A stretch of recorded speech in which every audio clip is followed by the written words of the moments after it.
contentious was it in the courtroom? It was Or a jury room, in sorry. jury. It was very, it was very difficult, very difficult, very because we're dealing with people on one side that say defense, and we're dealing with another set of people that's saying it wasn't self-defense. You know what I'm saying? So it was pretty much fighting a brick wall. Yeah, I heard the first day. I thought I heard yelling. Am I correct? That was me being. I got in a little bit of emotion when I was there because I was trying to figure out what is there else to convince, you know. So, but other people need more convincing. So when you say what else there was more to convince, you were arguing from the beginning that you Yes. felt like murder was the appropriate Murder charge? was appropriate charge. Yeah. And just What was the pushback on that? Were there people who felt like he should have been exonerated, let go? Yes, there was people that felt like this is ridiculous. Yeah, there was people in there that felt like this doesn't make any sense. Why are we even in here? And those are the ones that I had to battle against. Well, those are the ones that make it more difficult. Getting aggravated assault is pretty serious. So that's why I was able to come up with at least some kind of decision on let's do 3 through 6, because I couldn't, you know, unfortunately I couldn't get the 1 and the 2.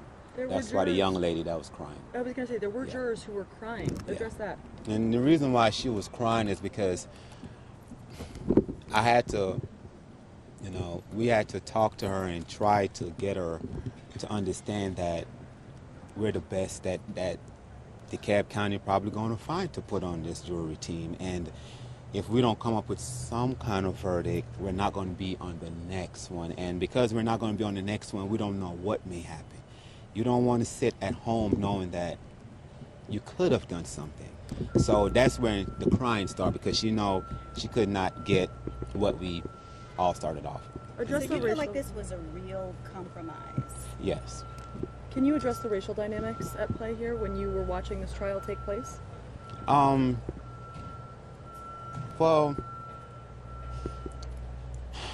it was racist, but it would. Do you think it speaks to a larger issue in our country right now? It does. It does. We just need changes. We need changes. We need cops to be not more vigilant when it comes to certain situations. We need more cops to be more psychologists, to analyze the situation before you approach a situation. We need more cop more properly trained when they're dealing with. We don't need cops just to get a signal 22 or a signal this. We need cops to understand that you're going into a situation where this is what it is, you know, and this is the proper way you handle this, you know. But then you're dealing with cops that just break their oath, you know. We need to take oath a little bit more seriously. You know what I'm saying? They need to be trained a little bit more when it comes to oath.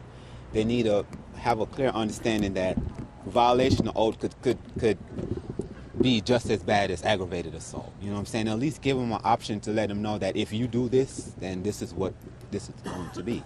You know, and that's pretty much it. I don't know if they asked you this before I came back out, but have you thought about punishment?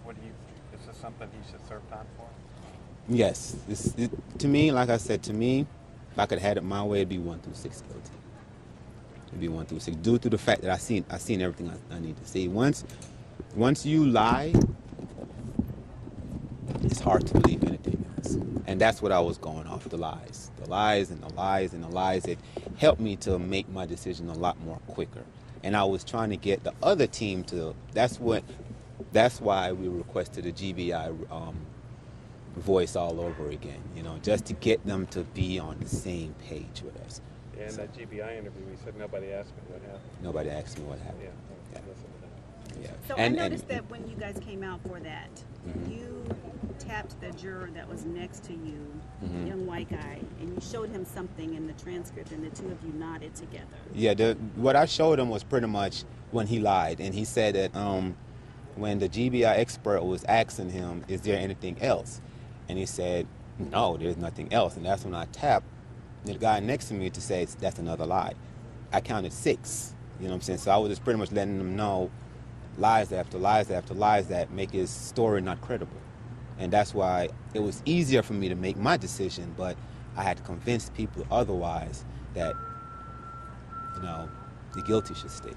So juror number 31, you're saying that there were people who believed that Robert Olsen Should walk. Should get Should guilty walk. on nothing. One through Even 6. the 1 through 6? Yes, 1 through 6. So how did Walk. you convince them that to turn around to give a guilty count on aggravated assault is serious? Pray, God, just hope, just presenting stuff and constantly convincing, and I guess I don't know what happened this morning. They probably had some good coffee, or I don't know what happened, but they just came in the room and I said, I'm sticking with what I want, and I'm ready to ride this thing all the way to December if I have to, which I know the judge wasn't going to allow that to happen. But I was letting them know that if you're sticking with what you're sticking with, that's fine. I'm going to stick with what I want to stick with. And I guess it got to them where they don't want to be here no more. I don't know what happened, but they decided to say, okay, let's go along with the 326. But the juror who was crying, she wanted murder. She wanted murder, yeah. What did you guys convict on first? Because it sounded like a couple of those charges you had convictions on pretty early. I was able to get them on the 3 through 6 at one point, but I had the other jurors that was like, they was still, I don't want to do the aggravated assault. I was like, if you don't give me an aggravated assault, you got to give me the murder. You got to give me one. You got to give me one to take one. So if you want to take away 3, 1 have to stick, and I'm sticking with that. If you give me 3, I could take away 1. You know what I'm saying? So I had to put out different options out there. If you give me 2, if you don't give me 2, 4 have to stick. You know what I'm saying? So it's pretty much politics. So they compromised on the other ones because they didn't want him to get charged with anything? They didn't want to get charged for anything, so they compromised. On those, and you guys compromised on the felony murder. Okay. Yeah. But you said the 5 and 6 at the beginning, everybody was on board with those 2. Everybody was on board with 5 and 6 because that was the most easiest thing to. The 6 was lying, 5 was under oath by lying by officer. 4 was 5. Yeah, 4 was more That's where the use of force, violation of oath, and that's when 3.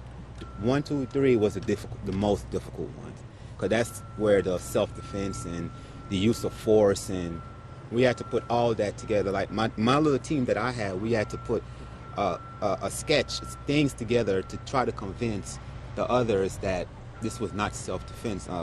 A naked man nude doesn't pose a threat to a trained professional cop, and like I said, but some people didn't find that justifiable. They look at the fact that he's not guilty. So how many people were on your team versus the other? It was a total of 6. Oh, so evenly split. Evenly split. Yes.